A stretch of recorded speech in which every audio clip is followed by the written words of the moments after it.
are the steps, you know, and I don't know what this has to do with anything, but then I live my whole life sort of this way. And it really struck me that we must let go of our old ideas.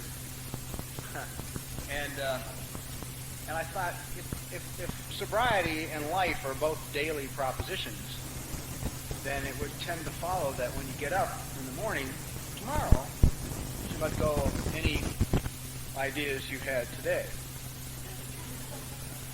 about what's good, what's bad, what's right, what's wrong, and just kind of unpeel tomorrow, like it shows up. But that would be simple for me because I've let go of everything with no pain or suffering.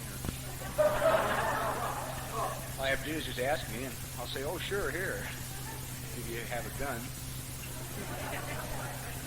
Before we start, I'd like to say, God, it's so great being in Santa Fe from Los Angeles because this has been sort of a comedy, a strange trip for me, not for Lois, but we rolled in here Friday in the afternoon at some point, and then there was some confusion over the rooms, and we misconnected with all the people we're supposed to have dinner with, missed them, and so we wound up, we're vegetarians, and we have to always scrounge around and find a place to eat, you know. So we found a place to eat. Halfway through dinner, I'm looking across the table at Lois, and there's this face looking back at me that represents the kind of masks you see on these Indian dancers in the galleries around here, you know, this warrior type of face. Of course, my immediate reaction is, what have I done now? I'm just sitting here minding my own business, eating my food. Jesus, give me a rest here, you know. And apparently she had a small toothache that was sending large pains to the brain.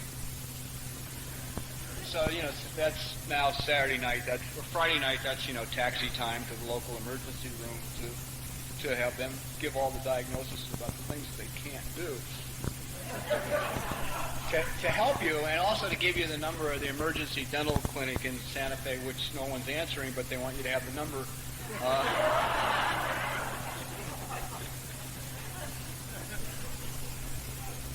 But aside from those little, you know, humorous things that can happen to you anywhere, the people were just incredible. Just, I mean, it's so nice to be, or people take the time to look at you when they talk to you. They realize you're there. They realize you're in pain, and they want to try and make you comfortable. If that philosophy is carried out of the general populace into AA here, you're ahead of a lot of places I've been that are a lot bigger and a lot more rock and roll AA. Having to live in the capital of that bullshit, I just thought I'd bring it up. Oh, God, Southern California, hey, the most wonderful in the world. You'll hear conversations like, did you know Henry died? No, God, I didn't know he died. Sorry to hear that. I thought he lived next door to you. Well, he does, but I haven't seen him in a while. Anyhow, and then it's, you know...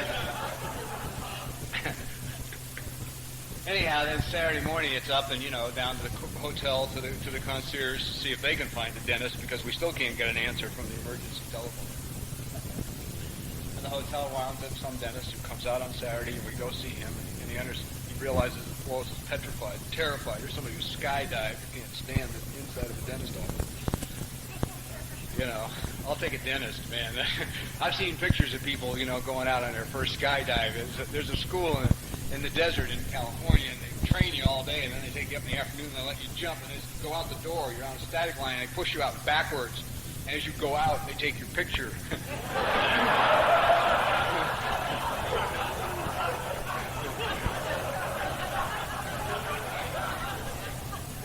Man, I've seen some expressions.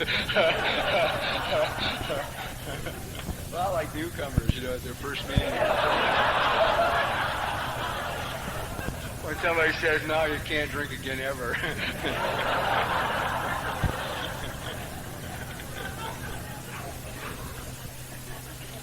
But this guy was so nice. He was such a gentle soul. He understood that she was afraid, and he took 2 hours and he explained everything, and he did the beginnings of the root canal, which were necessary, and all that. So if anybody's wondering if I flew in this morning, no, actually we got here Friday night. We just haven't been able to get loose until now. So to the people of Santa Fe, I get moved to the point of tears. I mean, I started to cry in the dentist office because this person was so gentle. And I've never been gentle. I mean, I'm getting gentle now, and I've been getting gentler over the last few years. Some people say, God, it's about time. You know, you're almost 24 years sober.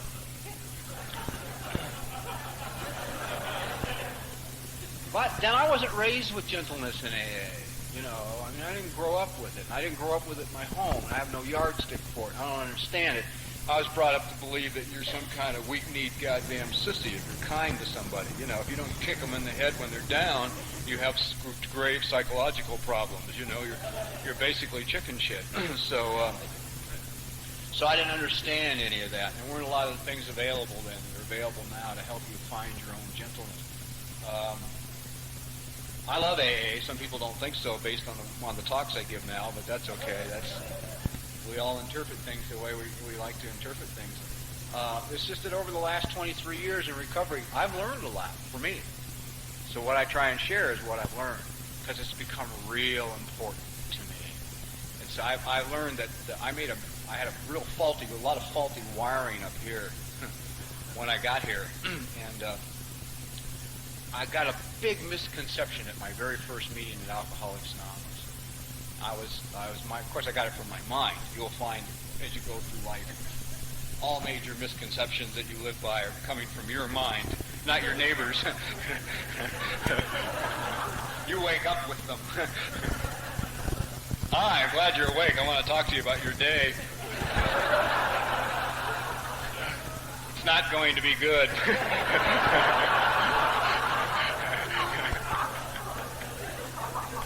First of all, you haven't had enough sleep. Doesn't matter if you've had 12 hours. That's not, your mind doesn't care. It's just been waiting. Because the mind requires control. See, one thing I've learned, my mind needs absolute, complete control over my life. Okay? And yours. And when possible, the environment around it. I'm not sure why it needs it yet, but I know it must have it. And it must have it at all costs. And the problem with that is, in at least where sobriety and the program of AA are concerned, in any kind of a spiritual relationship with a power greater than yourself, both of these require the ability to be spontaneous. The ability to be spontaneous. That's what life is all about. There's one thing that seems to be guaranteed, that there's one constant on the whole planet. It is change. Everything changes constantly. Everything is temporary. That's apparently God's law. That appears to be it. I sort of like the Essenes. I think they had it more. They believed in, and you must honor both your Father God and your Mother Earth. That God is intellect and intuition, that feeling, that instinct, that guidance, that power, and Mother is Earth. She gave you all things that you need to eat, all things that you need to live off of. That's it. That's what it's about. But I got a mind that says, no, wait a minute. Let's not get carried away with this stuff, How can you possibly be prepared if you don't know where you're going? I was telling Bob at breakfast this morning, I had a friend of mine spent his first 5 years of his sobriety getting ready, being prepared. It was really good. I mean, he was working AA really good, reading the books and writing the steps and doing the things and going to the places and volunteering for the service. He was really doing it. And one day somebody came up to him and said, Tommy, the game is today. He says, oh, God, I was getting ready. Being prepared. Well, my mind always wants to be ready. Be prepared. It can't stand the unknown. It's a little difficult to live a life based on a free-flowing spiritual power and have to know what's around the corner. See? But I got to know what's around the corner. Because if I don't know what's around the corner, I'll find a reason to not go. Okay? Now I'm in trouble. Now I'm in real trouble. People always say, big topic of meetings constantly is, how do you tell God's will? How do you really know? I mean, I've been home praying for burning bushes and words written in fire on the wall, all of which, if you got, you'd faint. Get away. I used to pray for that stuff and think, if it shows, I'm in so much trouble. If one bush burns, I'm dead. I remember I prayed for rain once in Laguna Beach in July, and it rained, and I ignored it. Coincidence.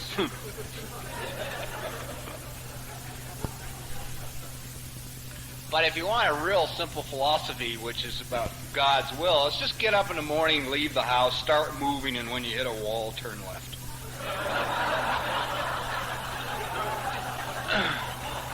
That's about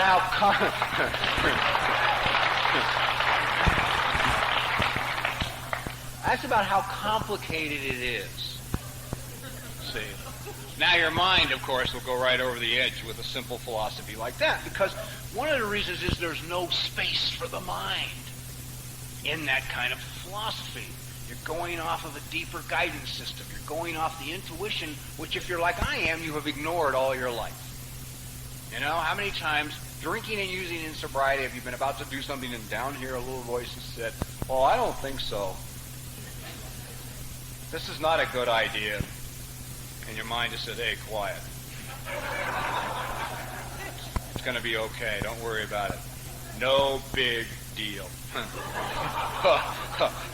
Fateful words in my life. I don't know about yours.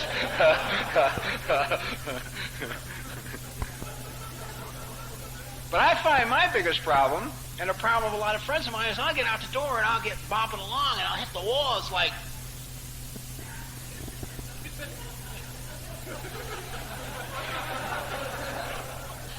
like, oh, geez. Not what I had in mind.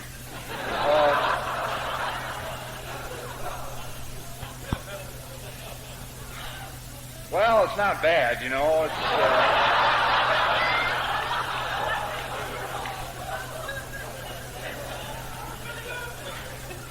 not a lot of distraction. Less pressure than I had before I got here. I guess I'll stay for a while, I've heard say the only difference between a rut and a grave is dimensions. And they say the alcoholic, when shown a rut, will furnish it immediately.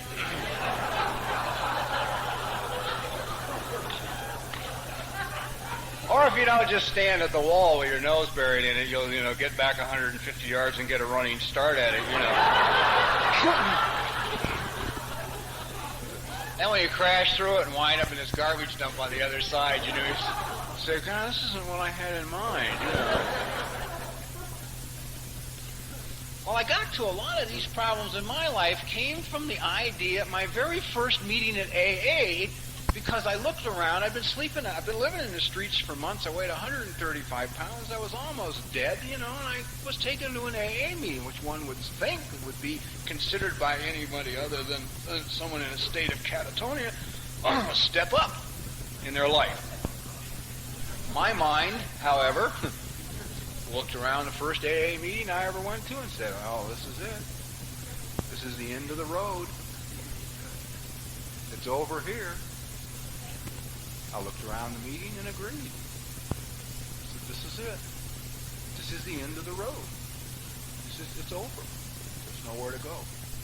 AA is the end." And I don't know why, but for a long time after that, none of the talks I heard said anything to dispel that. They all confirmed it.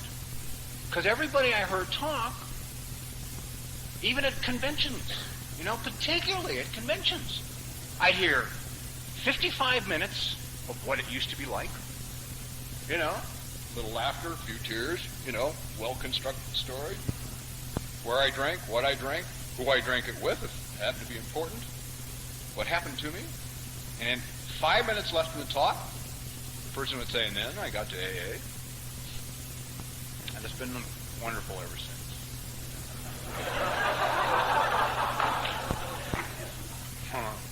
not an alcoholic.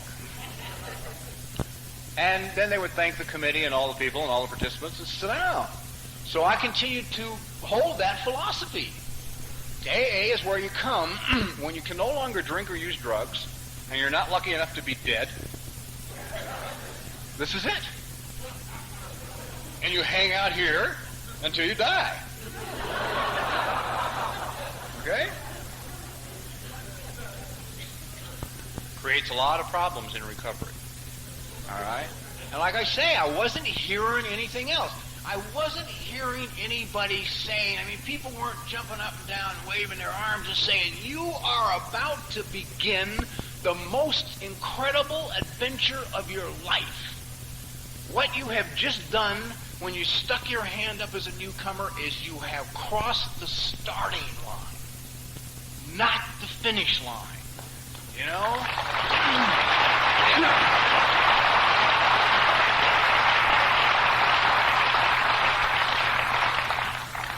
It's like nobody said, this is the beginning here. This is where we're going to unravel all the stuff that's gone on until you got here.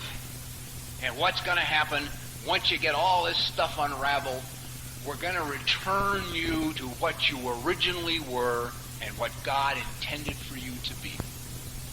Okay? But I didn't understand any of that. And I'm a typical adult child of alcoholics, the alcoholic father, the co-alcoholic mother. I used to say the non-alcoholic mother, then I got more information.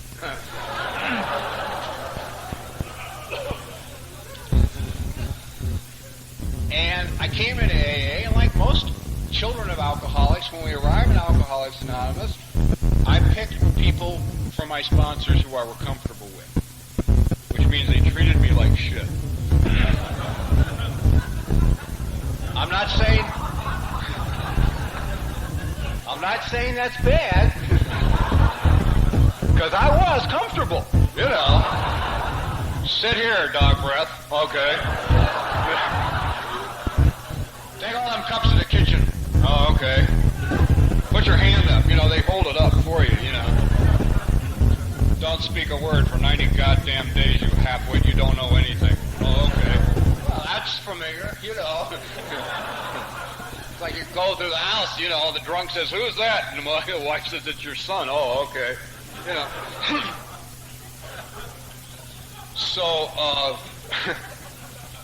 So that's how I began, with that kind of, and I think it's okay. I'm not sure I don't know that I could have handled somebody loving and kind and gentle and supportive and understanding. I would have thought they were running a game or something, probably.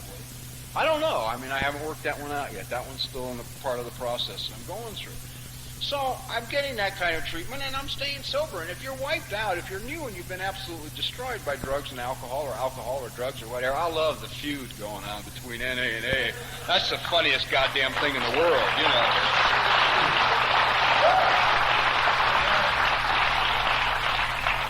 Give it a rest, Jesus Christ. If there was ever a group of people on the face of the earth that needed each other, it's all of us, right?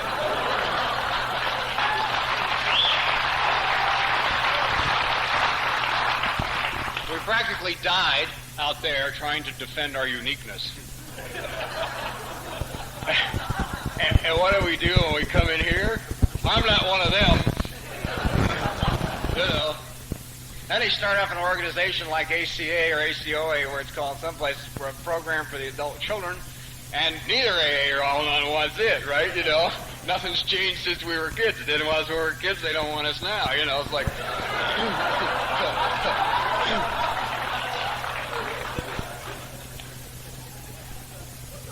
You think we'd embrace each other with open arms. See, but I didn't grow up. I didn't learn how to do any of that stuff. I don't know how to do any of that stuff. I don't understand any of that stuff. It's like one of the things I've always complained about is my experience has been you can get more support for failure than you can success in AA. Go to your local meeting where you got your local little group where you got the same guys you see every week, week in, week out. Right? You got Henry. All right? And Henry sits over the corner. He never has a lot to say. It's pretty quiet. Not much goes on.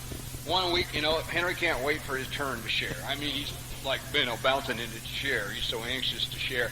And it gets his turn, man, and he just jumps up and he says, wow, let me tell you what happened to me.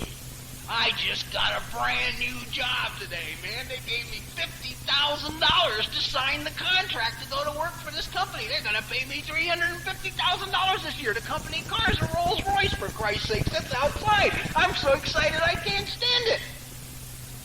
I see how many people who don't want something from Henry take him to coffee after the meeting.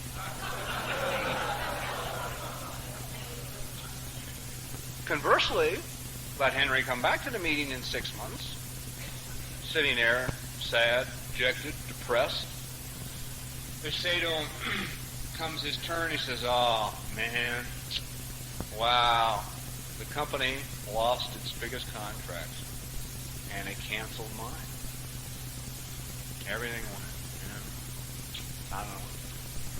Afterwards, meeting's over, they'll be surrounded by people. Did you lose it all? Everything? How about the car? Did you lose the car? And that used to drive me nuts, you know. I never could figure out. I mean, I used to get crazy by that stuff. I thought, God, why can't they be really thrilled for Henry, you know? Why can't we be supportive and happy and excited? And I thought, you know, because I felt the same way. I mean, I wasn't any better than anybody else in the meeting. Did you lose it all, Henry? You in the car? And I thought, I'm not a bad guy. Why is this going on? Why is this my attitude? And finally, I figured it out. It's because I don't have any self-esteem. And people who have low self-esteem are threatened by the success of others. And the reason you're threatened by this, or I was threatened by the success of others, is the minute you get it, I think you got mine. You know? And if you got mine, all my hope is gone. See, because my hope was always that mine was still out there and I could have it. But the minute you got it, I'm dead. There's no place for me to go now. So I got to wait till you lose it so I can be happy again. It's got nothing to do with whether or not I love you. I just want mine. So I went running around AA meetings, you know, and the first 90 days were easy. I was in a fog. I mean, the sicker you are, I think the easier it is in the beginning. You just kind of follow instructions, move from place to place. Go from meeting to meeting. You don't even know where you are, you know. You don't know who's a good AA, who's a bad AA, what's a good meeting, you don't know anything. They sit you in a chair and you just sit. 90 days in, you'll start to think. That's bad. That will, from that point forward, be the single largest source of pain you'll have throughout all your sobriety. You'll spend more time from then on thinking than you'll do anything else while you're here. A shrink once said that the armchair is the neurotic spaceship.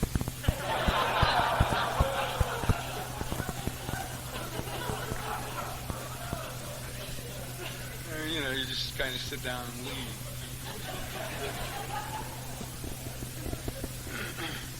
Well, you know, I bopped around AA for a couple of years. I had a few problems with sobriety in the beginning. I couldn't pray because I didn't trust God. That was a major problem. And the other problem was that I was getting crazier sober than I'd ever been drinking and using. And nobody was talking about it. See, I had never at one time throughout 11 years of drug addiction and alcoholism contemplated suicide. Never crossed my mind. Your death, countless times. Mine, never. Never entertained it for a fleeting second.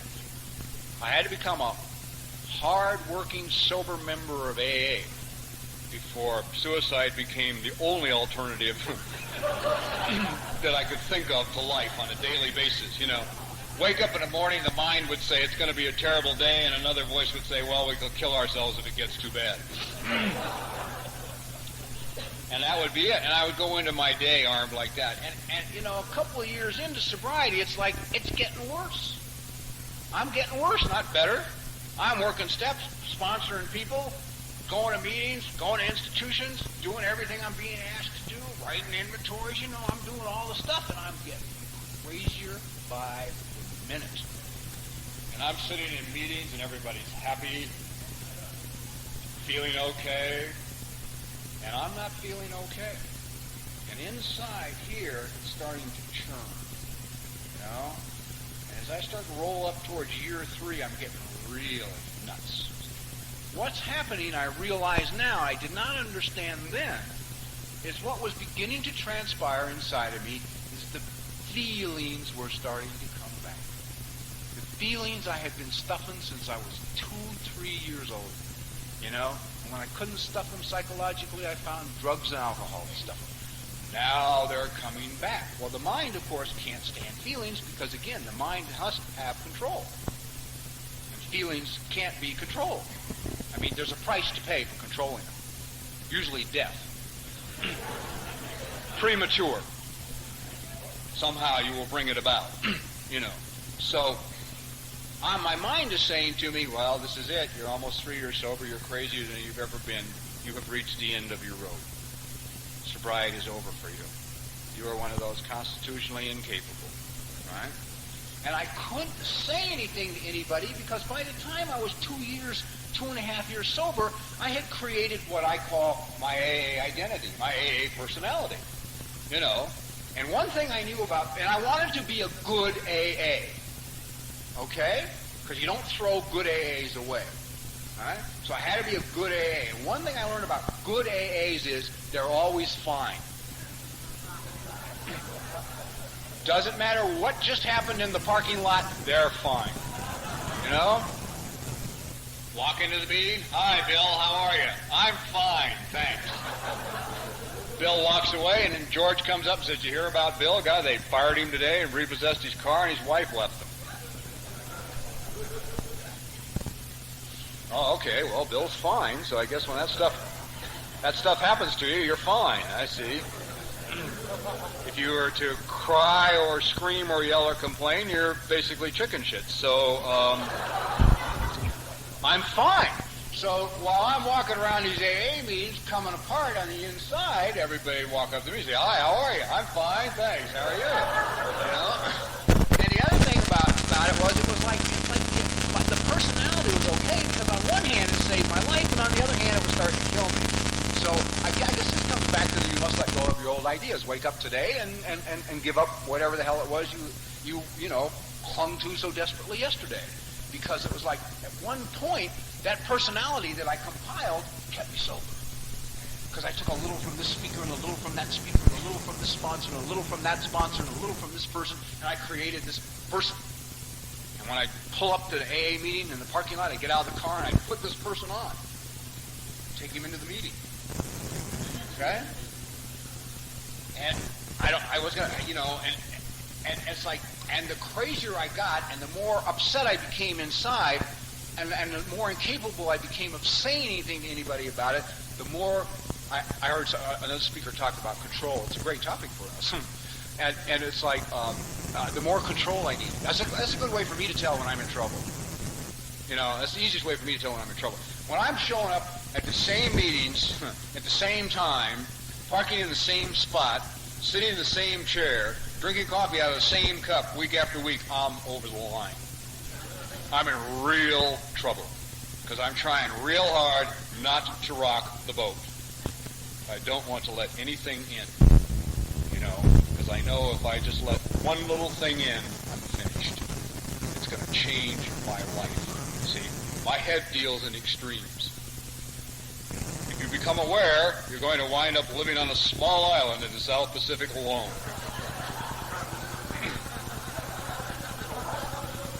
Never says you may move a block. Never even can conceive of that. It only deals in absolutes. So anyhow, I walk up to the meeting. I'm going nuts. I'm ready to kill myself. Every time I drive down the freeway, I'm thinking about driving into a concrete abutment, even though I'm about to be the speaker or the panel chairman or the whatever I am. I go to meetings and somebody say, "Hi, Bob. How are you?" "I'm fine." See? And honesty would have been if I dropped to my knees, grabbed the person around the ankle,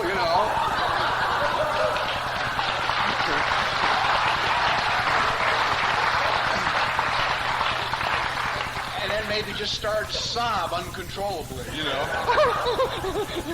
I'm not good, What's wrong? I don't know, but it's terrible,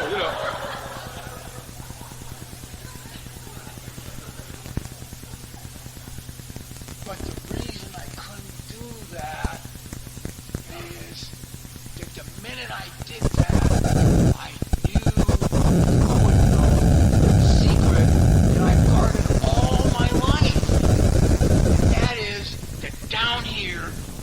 inside of me, I have always known something's wrong.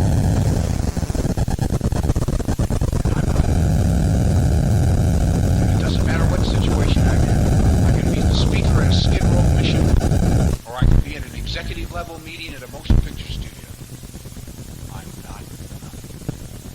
Something's wrong with me. And that's one of the things that keeps me from being spontaneous. Because I can't take me. I'm not enough to take. You know? I gotta know who's gonna be there, what they're gonna wear, how they talk. Work it all out and see if maybe I can go fit in.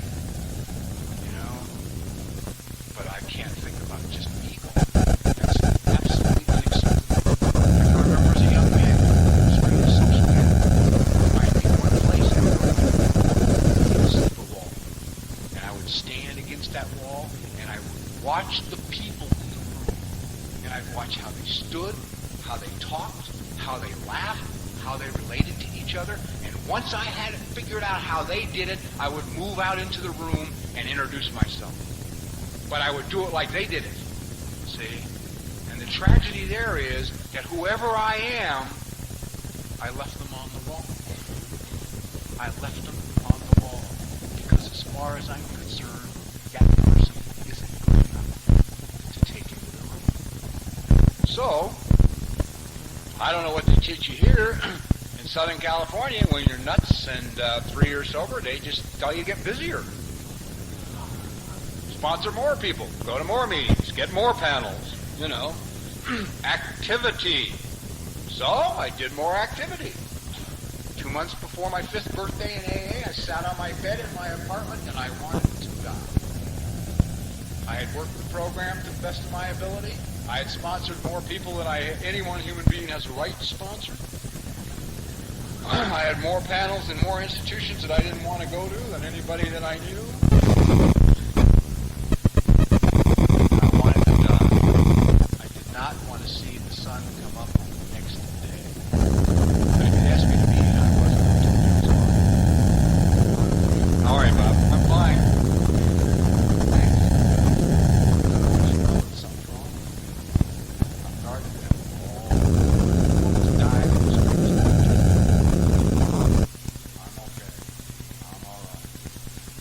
So out of absolute total desperation, 2 months before my 5th birthday, and I've talked with professionals since that say when you're in that kind of depression where you just want to stop breathing and die, even the thought of suicide would be a step up.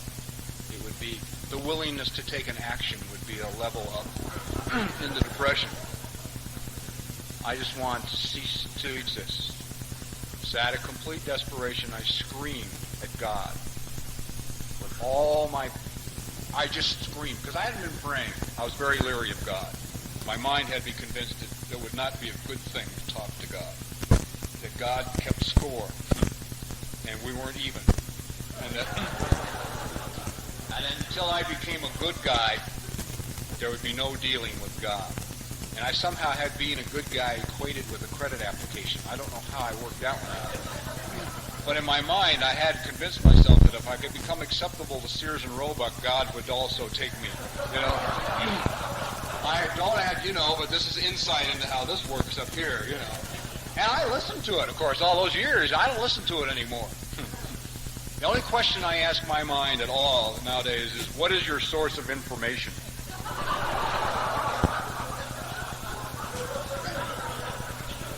Because...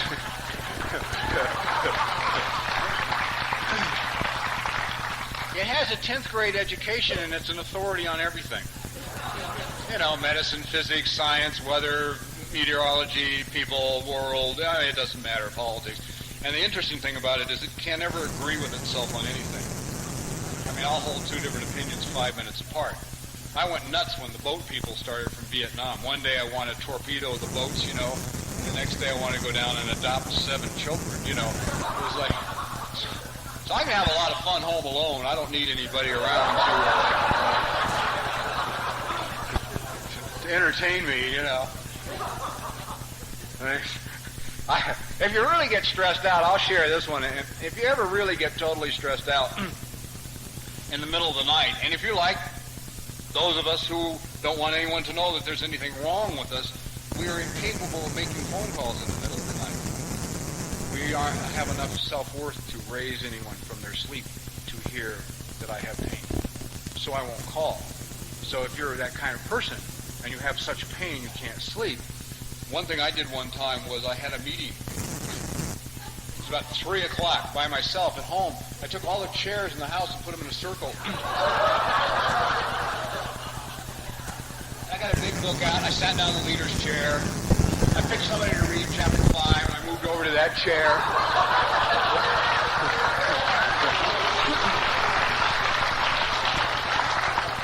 Sat down and read chapter 5 and read the traditions and chapter 3 and the promises. I went chair to chair. And I figured as long as I was completely stressed out, a discussion meeting was in order. So I had a discussion meeting. I went from chair to chair, to share on the. And when I wound up in a screaming argument with myself over the topic, I could see the humor in all of it suddenly. That if one can't get along with oneself, perhaps one should laugh. Perhaps one should not take oneself so seriously. That when a thought comes, it might not be the end of the world after all, So when this sucker mouths off now, I just say, okay, what's your source of information? Not all the time. Sometimes it catches me off guard. In the early morning, it still is its favorite time. If it can get me before I get tuned into there's more to life than my mind, it can send me into complete, absolute, hysterical anxiety. Just, I can't get up. Today is too much. And so I begin to eliminate things I can't get to. I can't get to that. I can't get to that. But if I don't get to that, oh, God, he's going to be mad. And I don't want anybody mad. But if I do that, I got to let that go. And, oh, shit, I'll never get to work. And how, oh, God, what am I going to do? And the bump, oh, that bump below my knee, it's not a bump. It's bone cancer. Oh, God, what am I going to do? So if it gets a roll on before I can catch it, it's, then the feelings just come into play and go,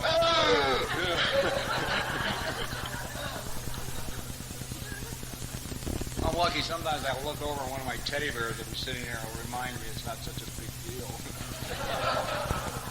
They have a wonderful sense of humor. Anyhow, so I looked at the ceiling in this apartment and I screamed at the top of my lungs, and I was never so desperate in my life. I just said, if you're not there, I'm fucked.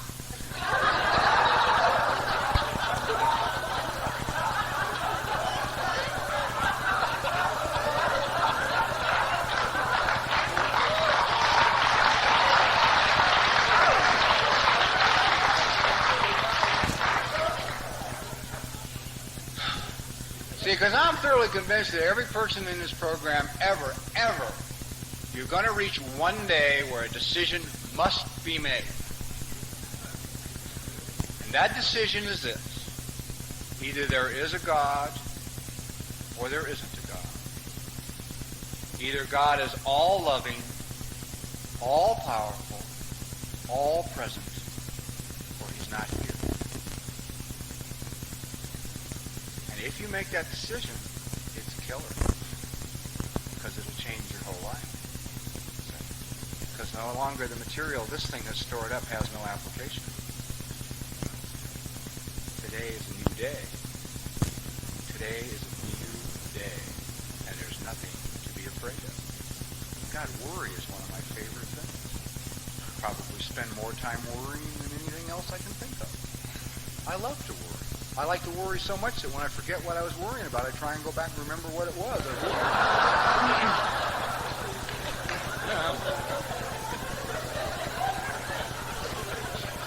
No sense letting it alone and feeling good. What was that? God, that was something heavy. I remember it.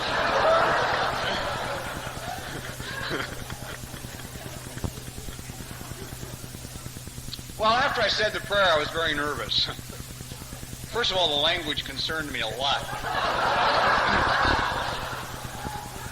Because somehow I'd gotten this idea that if God was ever going to help me, I'd have to petition him in the proper metaphysical terminology.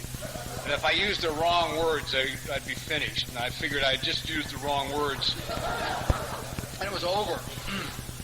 So I went to work the next day. I was working as a die caster. I placed a brand new Allen head wrench into a brand new Allen head bolt. They had just been made in the machine shop. The fit was perfect. Nothing can happen. It's a perfect fit. Nothing can slip. It slipped. I went backwards against one of the furnaces, crushed 2 vertebrae in my back, and was taken to an emergency hospital. I'm laying in the emergency hospital, and doctors are saying, you can't stand for long periods of time. You can't go back to this kind of work. I have a very bad back, sort of a strange body structure. I have a bad attitude growing up. So a lot of people came at me from back here, and so everything isn't where it's supposed to be. And so they were just confirming that I had done further damage. And when all these doctors walked out of this cubicle and left me alone, my mind says to me, see?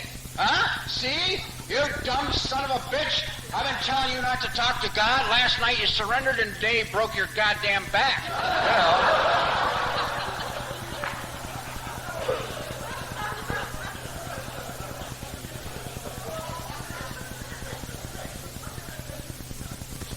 Suddenly, a voice I don't ever consciously remember hearing before came from down here instead of up here. And this voice said, screamed, actually, at my mind. It said, why don't you shut up?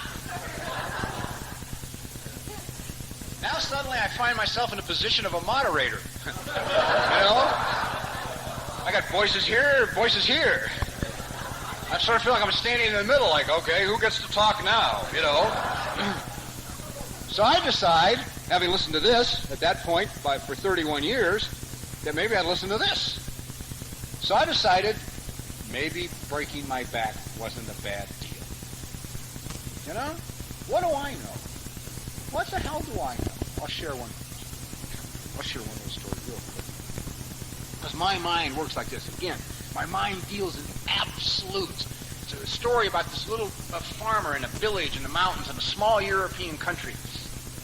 And he had this great white horse, a magnificent white horse. And one day the king of the country rode through and he came to this farmer's farm and he offered to buy his horse for an astronomical sum of money. And the little farmer said, no, I'm sorry, I can't sell the horse.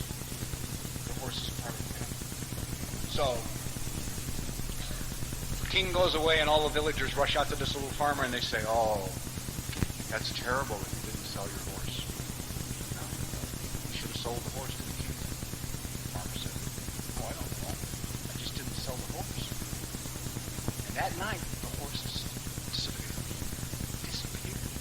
Now the villagers come back.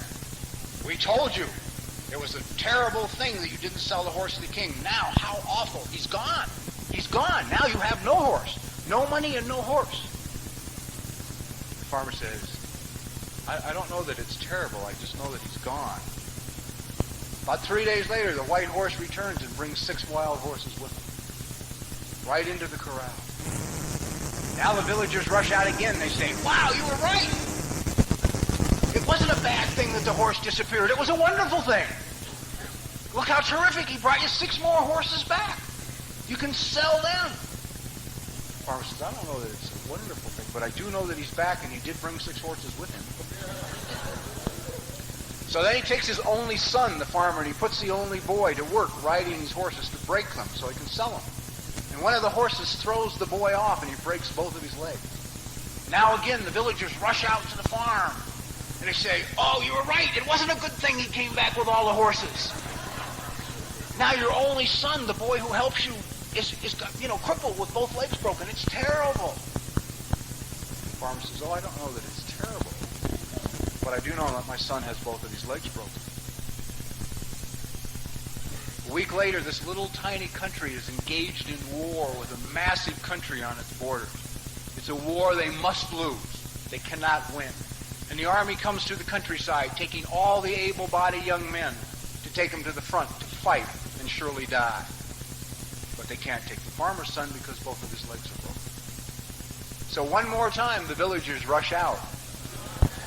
And they say, oh, you're right. It's not a bad thing he broke his legs. It's a good thing because he doesn't have to go off and die now. The farmer said, I don't know that it's a good thing. I only know that he did not have to go. And the story goes on and on and on.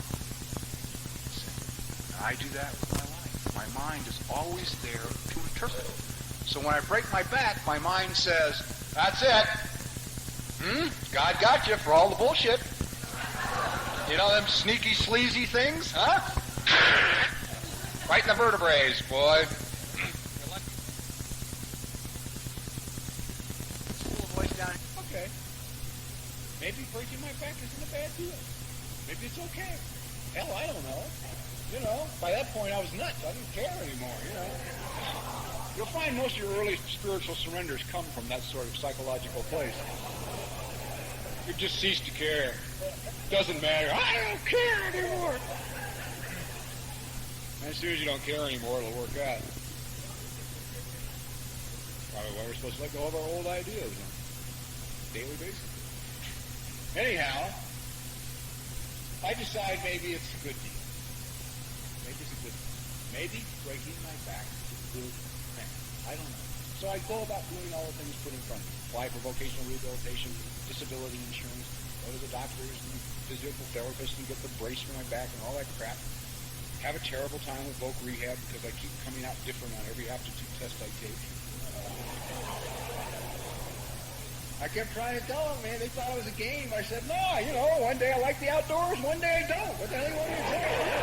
I mean,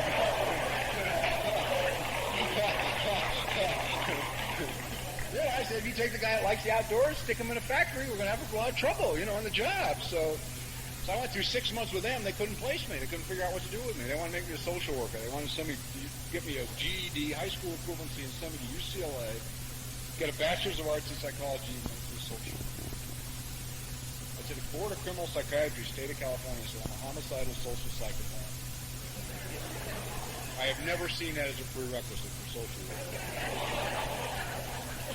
I told my counselor, I said, if you're missing the point, I basically don't like people. Some deep level, they don't matter. So we went through 6 months of this bullshit, and one night I'm sitting around reading the TV guide, and there's an ad in the TV guide that says, how'd you like to be a writer? This little guy down here says, let's try that. Your mind goes right off the planet on that one. Don't be silly, you stupid son of a bitch. You can't spell it. I'm always there to support myself in any new adventure.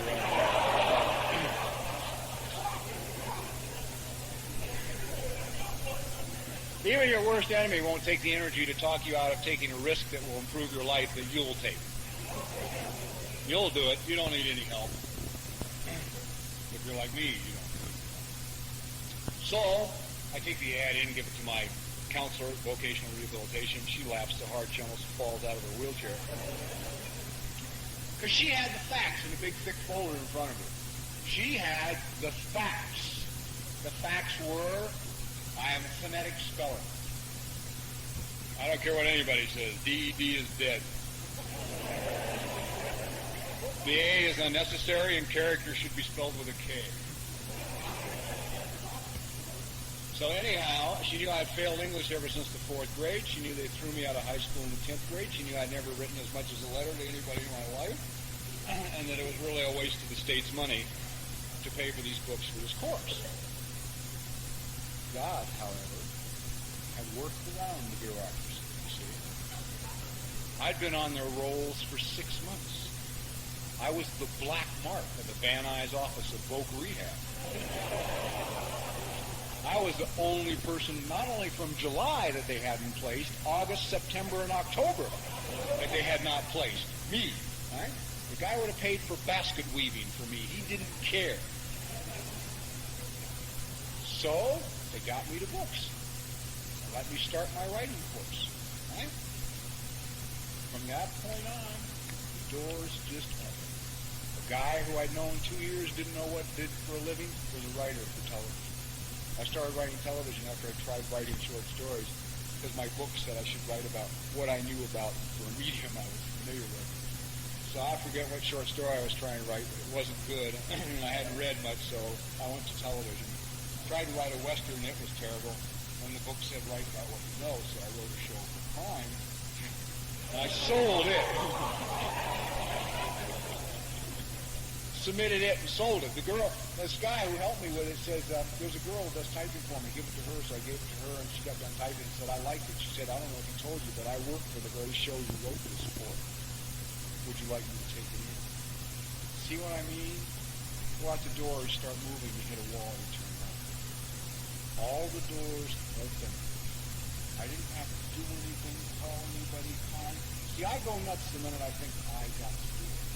I got to make the right phone call at the right time, at the right second, get to the right person on the fingers. Bullshit. Either there is a God or there isn't a God. He is all-powerful, all-loving, all-present, or he isn't. If you go out and you're seeking work and you believe the other person on the other side of the desk has the power to hire you or not to hire you, he does. You go in to seek work and you believe you know that the guy on the other side of the desk does not have that power. He may think he has, but he doesn't. Then he doesn't. And I know that's true because in my life and the lives of too many friends of mine, we have sat across a desk from directors of personnel for companies who have looked us right in the eye and said, you're not qualified. I have no idea why I'm hiring you.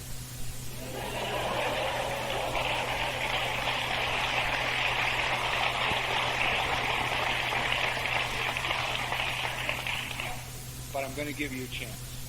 Okay, we progress forward. Well, I'll set some things up. 10 years sober, I'd been in a relationship for 2 years with somebody I cared about very much, and 4 months after we were married, she died from cancer. At the time that they told her she had it, she refused all toxic treatment. She said if the treatment would kill her, she didn't want it. And that was in 1960s, 70s, so we were sent, 73.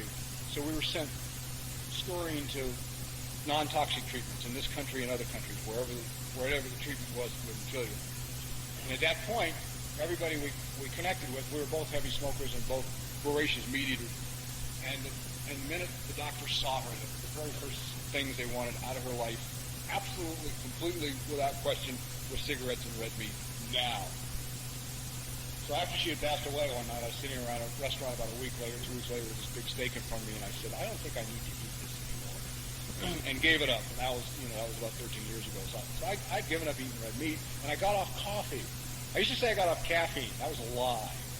I just kind of turned left to Diet Cola.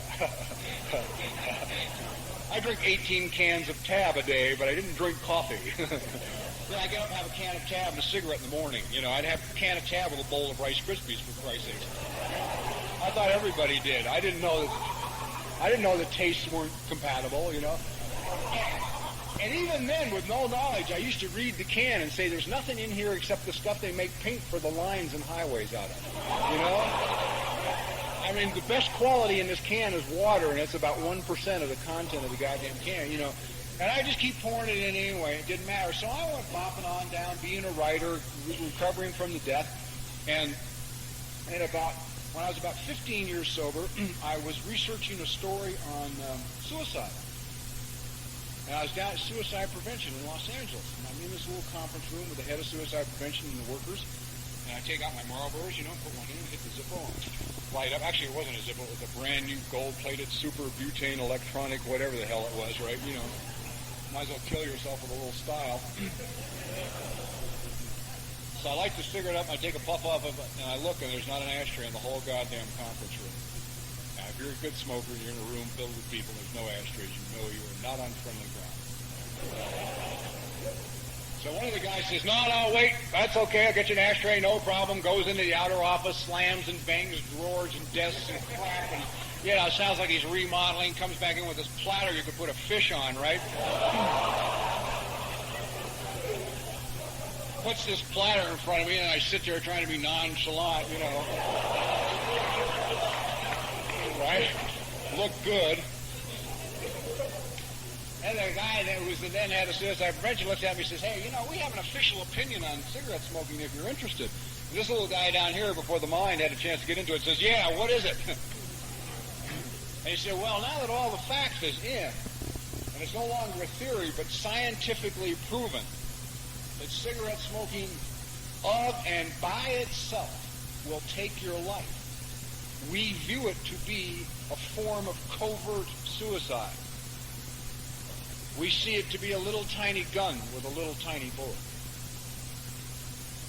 Okay. Real glad I asked. Well, I'd like to tell you that I walked out the door and never lit another cigarette again as long as I live. No way. Smoked for another 6 months. Not a good 6 months. Sort of puts a damper on what pleasure you thought you were getting that you weren't anyway, when every time you light a cigarette, you hear the gun go off. You know, it's like...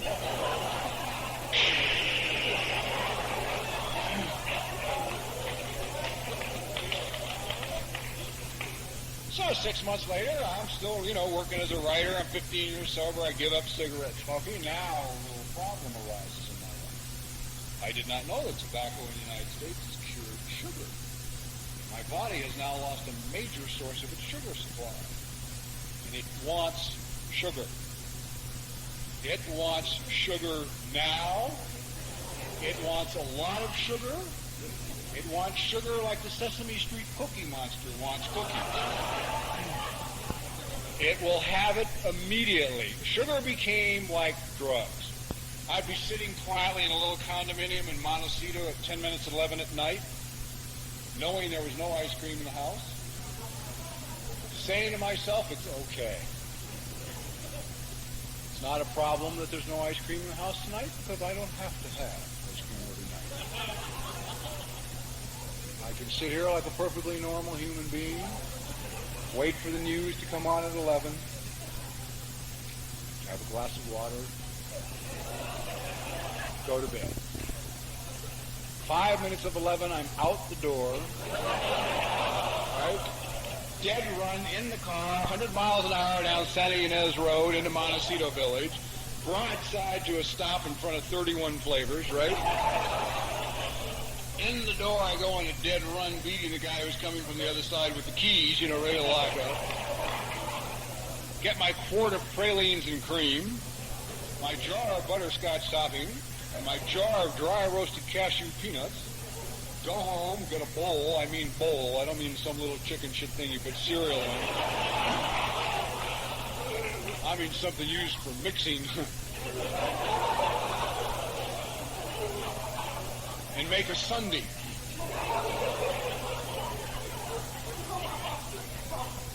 And eat it. Now, if you're hypoglycemic, which most of us are, excessive amount of sugar you eat serves another function. It's like a barbiturate. It'll put you right out, And I tell you, if you're in a sugar coma, I don't care what step you're working.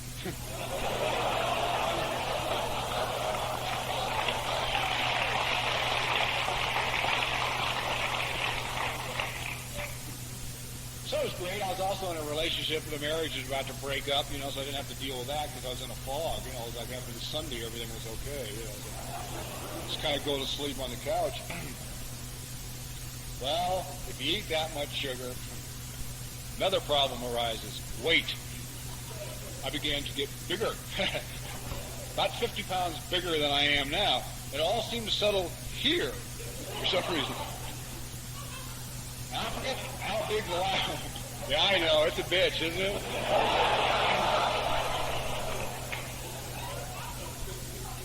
I don't know how big the last pants were I bought, but about 2 days after I bought them, I couldn't get them fastened, right? And I don't know what happened. I said to myself, like the day that I finally could, I realized I couldn't get these new pants fastened. I says, that's it. You can eat anything you want. You can do anything you want. I don't care, but you are never going to own larger pants as long as you live. These are the biggest pants you'll ever have. So if you want to spend all winter walking around in Hawaiian shirts out, so people can't see that you can't get your pants fastened, it's okay. But you get nothing bigger, right? So somebody turned me on to red apples, and I began to eat red apples. And I got off sugar, thank God, for red delicious apples. That's probably been, 6, 7 years since I've eaten sugar. What a relief. It's bad stuff. Anyhow, that may not be for you now. If it's not now, don't even pay any attention to what I'm saying. Just, nibble away. It's a lot of what I'm talking about may not even apply to your life. Just figure you wasted your morning and, go have a cigarette, a cup of coffee, and a hot fudge sundae. Talk to me about awareness.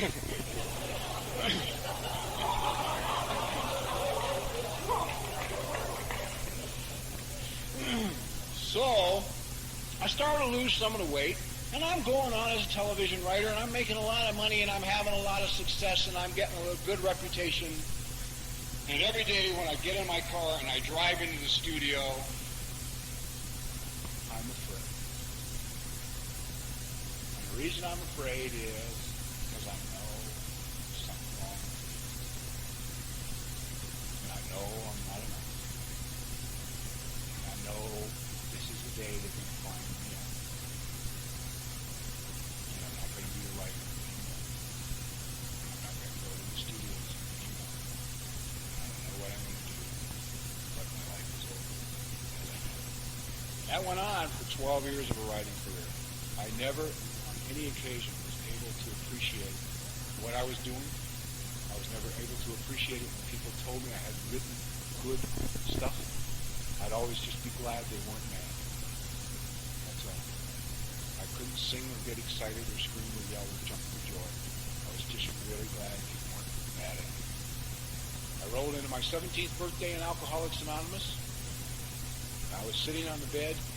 The only thing that had changed was the outside circumstances. I was living in a penthouse apartment near the beach instead of a small, grungy single in the valley. I had an expensive car in the garage. One more gorgeous young goddamn girlfriend. One more, I don't have time to go into relationships. But needless to say,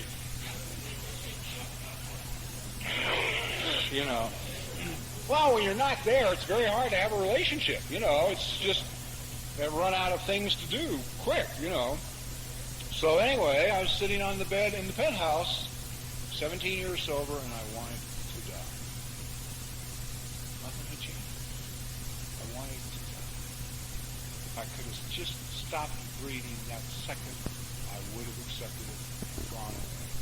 And I had worked the program and gone to the meetings and sponsored the people and flown to the conventions and drove to the institutions and written 32 goddamn inventories and done it all.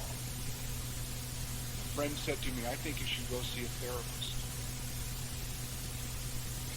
I said, okay, much to their surprise. They figured I was going to go right out through the roof, right? Because I fired anybody that I sponsored that went into therapy. So, all right, obviously AA and I aren't enough. Forget what the book says about, if you need help, go ahead and get it. Forget the fact that Bill Wilson was in therapy from the 4th year of his sobriety, goddamn year until he died. Screw all that, right? If AA and I aren't enough, find another sponsor. That was my speech. That's been your speech. I have to get ready. Those things seem to have a way of coming around. At least it's been my experience. It just sort of comes into the back door, Hi, need help? Been sober a long, long time, under a little stress, my. Can't figure anything else to do, huh? Said all the prayers, been all the places, and you're about to die. Isn't that interesting? So I went to see this woman. I walk in her, I went to see a woman because I figured, that's my problem.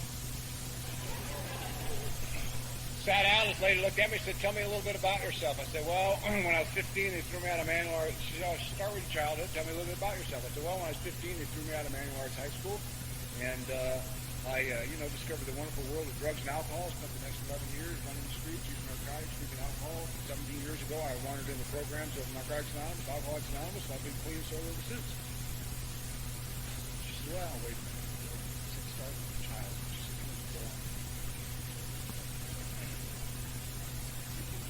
I looked at her and said, I can't remember. I said, what? I said, anything. I said, for me, from 15 back is a blank. I don't remember anything. She got this great smile.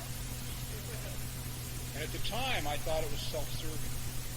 But that's where I was at. That's the only yardstick I had. I judged the whole world by me. I steal, I believe you steal. It's inconceivable to me that you don't. That's how I operate. I don't know how you operate. I'm always surprised when people don't do what I would do. It blows my whole mind. My mind goes nuts because it's just lost control. See, if you don't do what I do now, it's really crazy. Just doesn't know how to handle it. Anyway, I realize now, I thought she was thinking, wow, we really got a subject here, you know? I could finally found somebody I can write a paper on and get published and gets a little notoriety in my field. Now I understand the smile was very simply this. She was saying to me, if you stick with me, if you can hang in there, I'm going to introduce you to somebody you never met. You. And I'm going to be there when it happens. It's going to be a hell of a moment. And then I'm going to introduce you to a child that lives inside of you. A child that's been hiding for years. And I'll be there for that. And now I realize that's what the smile is about. So we start the process.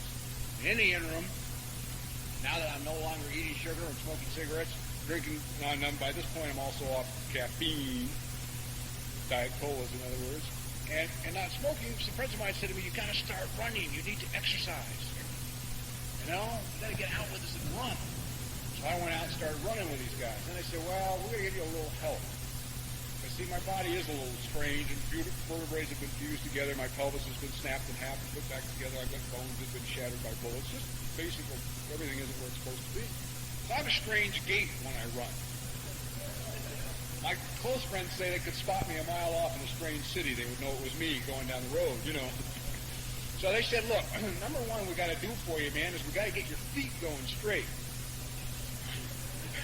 If we can get your feet going straight in front of you, you're going to go further, faster, with less effort. Now, what we want you to do, they said, is that we want you to go see the sports medicine podiatrist in Long Beach. He's a marathoner and the best in the world. I live in Santa Monica. Long Beach is 35, 40 miles away. That's too far for me to drive me to a doctor. I won't take me to a doctor from Santa Monica to Long Beach. I'll take you. You could call me up. Say, I got to go to this special doctor in Long Beach. I'd come get you. I'd take you. See down deep inside. I know there's something wrong with you. No, I'm not enough. And I'm not going to take that much time to drive you. Because basically I'm indifferent to what I need. So I go see this fruitcake in Century City, who's 5 minutes away, who bills me orthotics that are wrong, and my back goes out the first time I run a mile in it. So now I'm like this. My friends say to me, the best sports medicine chiropractors in the world are in Pasadena. They work with the Olympic team. These guys are the finest. Pasadena is just as far as Long Beach. I won't go there either. So I find a chiropractor in Marina Del Rey who's 50 pounds overweight and smokes. Doesn't know what the word running means. And when he's done, I'm like this. My friends say to me again, go to Pasadena. So now, like most surrenders that I make in my life, completely desperate, hardly able to walk, driving like this, I drive to Pasadena, you know. I see these guys, and in 3 visits, I'm okay. Now they say to me, go see this guy in Long Beach. So I say, oh, God. So I get myself in the car. I drive myself to Long Beach. I'm uncomfortable driving to Long Beach. I get in the doctor's office. I'm uncomfortable. I'm sitting there in that stupid chair with my legs and feet straight out in front of me. I'm uncomfortable. In through the door into the examining room walks one of the nicest human beings I have ever met in my life. Gentle, kind. God, what a neat guy he is. And he walks up and takes my right foot immediately, just high, and just takes my right foot. And he starts turning it and looking at it and, you know, bending it and doing all this. And he looks at me and he says, what happened to your foot when you were a kid? Why? He said, it's practically a club foot. It lays on its side. I said, maybe I was born. He says, no. This one ain't birth. This one is a structural change in the foot that happens after you were born. Suddenly I don't feel good. You know? I don't know why I don't feel good, but I don't feel good. I'm really uncomfortable. And I'm still at this point not crazy about feelings. Although I'm dealing with them weekly in therapy, I ain't thrilled, because they're just coming up with no explanation, I'm walking around, suddenly I feel good for no reason. My mind can't stand that. What do you feel good about? I don't know. Well, if you were in touch with the reality of your life, you wouldn't.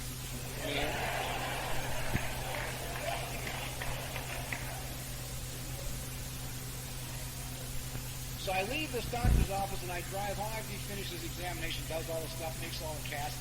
I leave the doctor's office, I drive home, I get home, I'm in my apartment in Santa Monica, I'm uncomfortable, I'm at ease, I don't know what's wrong, the phone rings. It's my mother. God's timing. Absolutely.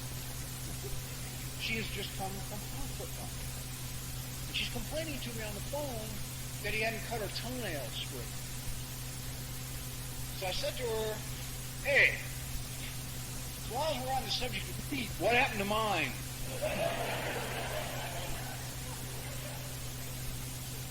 I got to tell you, if you're the adult child of alcoholics and you decide to go back and work through this process and find out what the hell happened to you, be prepared for a rough road. If you think the alcoholic's tough to talk to, the co-alcoholic doesn't even know you were there. It's really rough. Really rough. So after a few minutes of what happened to my feet, she finally said to me, nothing happened to your feet, but you had very, very high arches when you were a little boy. And we had to buy you special shoes. And they were expensive, very expensive special shoes for your arches. And she repeated over the next 3 minutes in the conversation 5 times how expensive these shoes were for my arches. I hang up the phone, and I'm nuts. I don't know why I'm nuts. I just know I'm nuts. I want to cry. I want to kill somebody.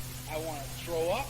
I don't know what's wrong. I just know I'm over the goddamn edge, right?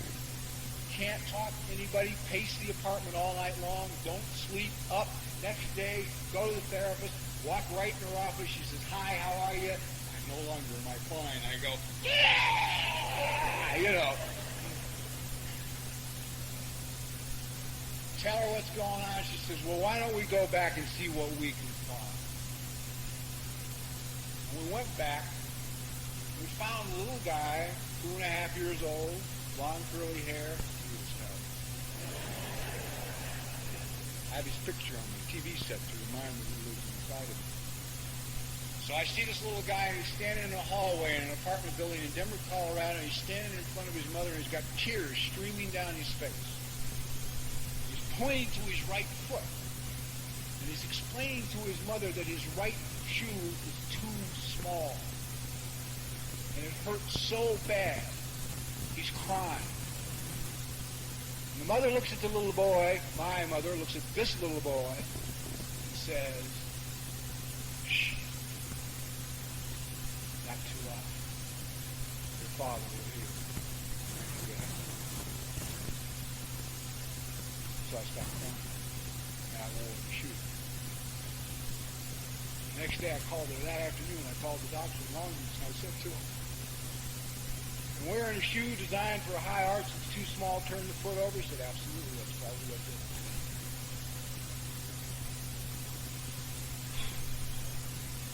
Finally I understood it. About all my life. I thought it was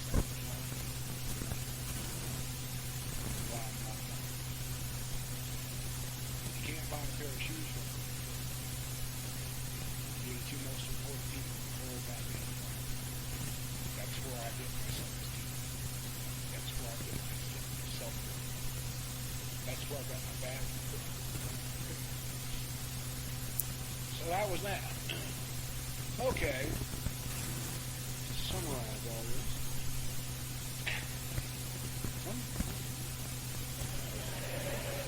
Nobody told me.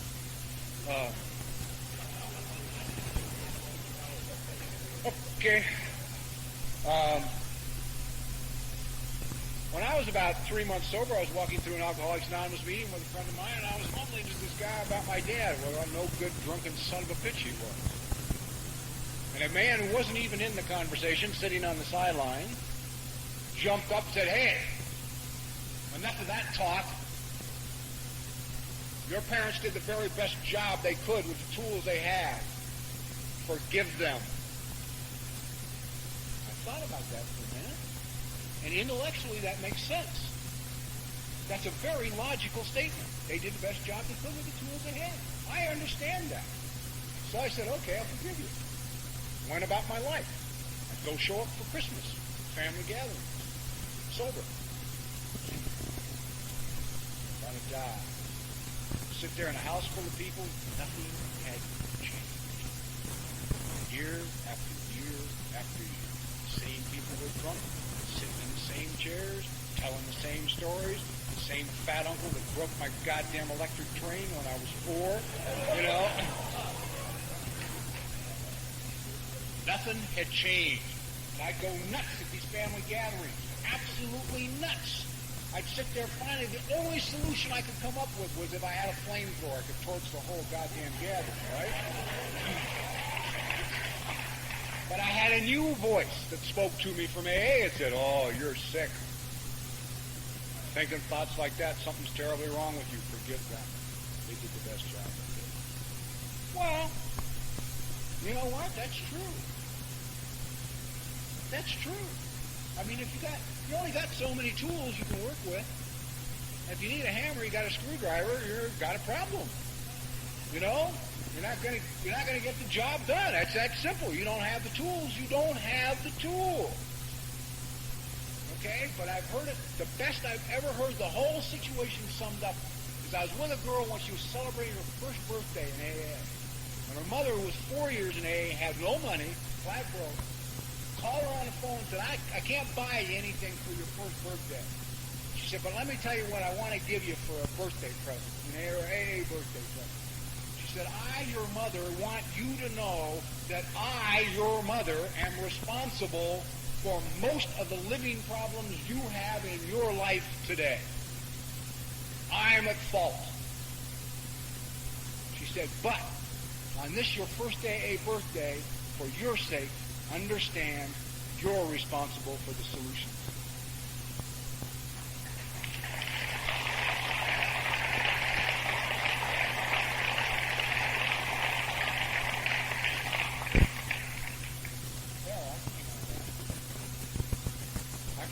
That's fine. That's fine.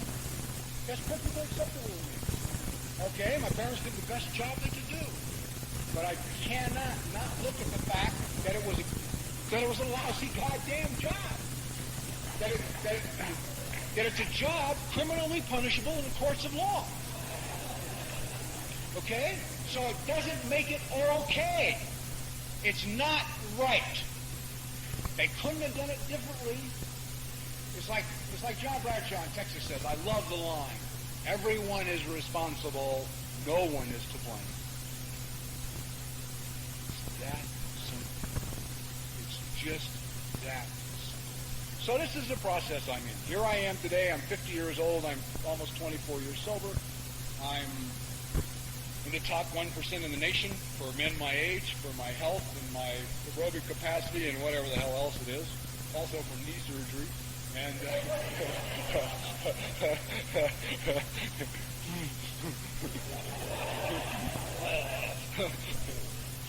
makes me mad. I'm trying to build the knee back up. I have to ride a bicycle instead of doing a lot of running. Of course, this little child who I met that lives inside of me loves bicycles. I mean, part of this therapy process introduced me to this kid. And, you know, I can find you metaphysical teachers who you say, what does all this got to do with AA? They'll say, you had better find that child that lives inside of you.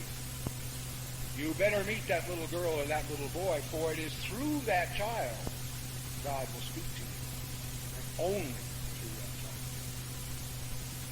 That child God receives.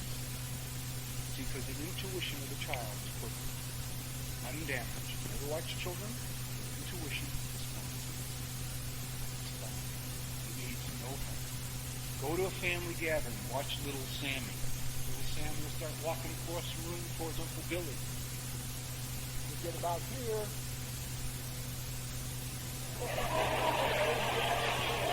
Right? Now the family will say, Sammy, that's your Uncle Billy. Your Uncle Bill is a wonderful guy. In Uncle Billy's lap, right? Now the kid is... I tell you, trust little Sammy. He knows something about Uncle Billy that nobody else knows. On an intuitive level. But see, our parents weren't allowed to be free with feelings, so we weren't. You know, I mean, the classic line is, you don't have to go to the bathroom.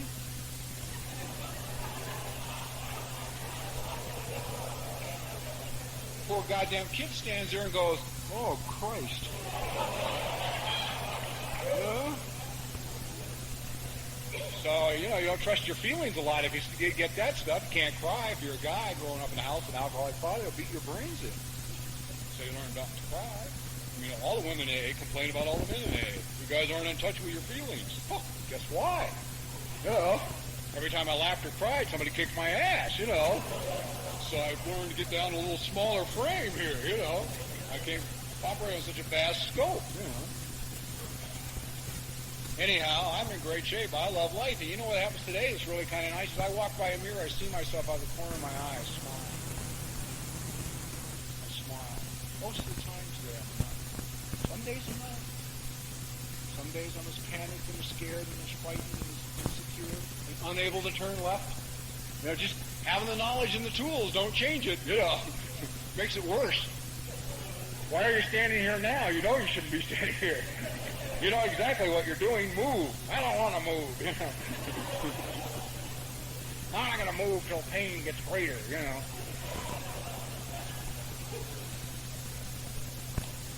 And for a long time, I had a lot of trouble with the therapy process in that I'd go to therapy and I'd peel away and dig and get to the feelings and find out who I was and what I was about and meet the child and the adolescent. My child loves teddy bears. This little boy that lives inside of me loves teddy bears. So I have 70 of them. He deserves to be spoiled a little bit. He deserves to be spoiled. They go everywhere I go. There's two of them sitting in the room now looking at the view of the mountains.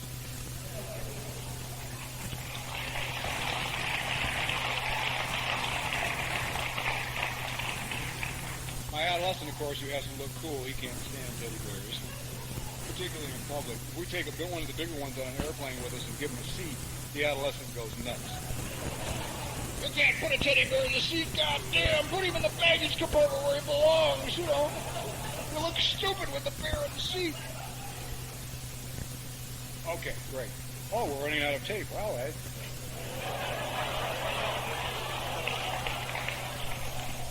I'll be glad when this runs out of tape. I thought for a minute you had a real good message there for a minute. I thought I was going to leave Santa Fe free, you know. Leave this son of a bitch here, you know. So for a while I had a lot of trouble doing all this digging and introspection and connecting it with God. And finally what I've come to realize now is all this stuff is a tool. These are all just tools. They're all instruments of God. All I've done with the therapy process is peel away the damage to get to the child, to get to what I was born to be and what God has always intended. And now I know it works because when God uses me in His will today, He takes a much better person. I show up and I have much more to do. So the whole thing I guess I'm trying to say here is, in retrospect, looking back at this, that if you find places in you're going in your recovery and you get stuck, there's a lot of stuff available to us to use. It doesn't mean you go away, which people interpret. That's what I'm saying. It just means that you take these tools and you use them. And read, pass it on. You know, read about our founders, man. I mean, these guys used to have seances, for Christ's sakes. You know, Bill and Bob used to sit around and talk to the spirits, use Ouija boards. These are our founders, and we walk around trying to be careful. Oh, no, you don't need therapy. Don't go here. You can't talk to that guy. You know. Give me a break.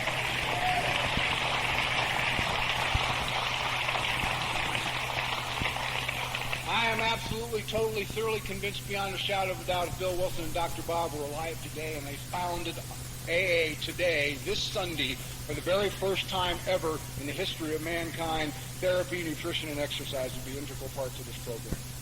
Absolutely integral parts. The only reason they weren't is they didn't have the information. You know, a few weeks before Bill died, a year before Bill died, he spent time with a nutritionist trying to find out what. I have a friend. I'll tell a story about a friend. But I have a friend in L.A. who's 61 years old. He's 24 years sober. We came in at the same time.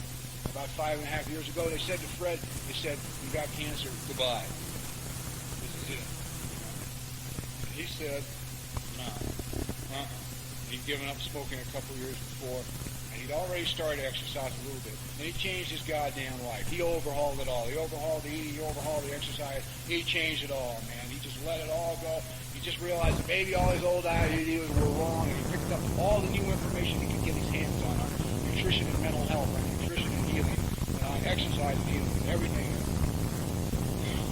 November last year, old Fred, 5 years down the road, 61 years of age, 23 years sober, cancer in remission, was on the big island of Hawaii for the Iron Man.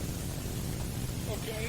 Little 2.5-mile ocean swim, followed by a 112-mile bicycle ride, a 26-mile run. He finished in 15 hours. You want me to tell you what AA is all about, recovery is all about? That's what it's all about. This is the beginning, not the goddamn beginning. God bless you.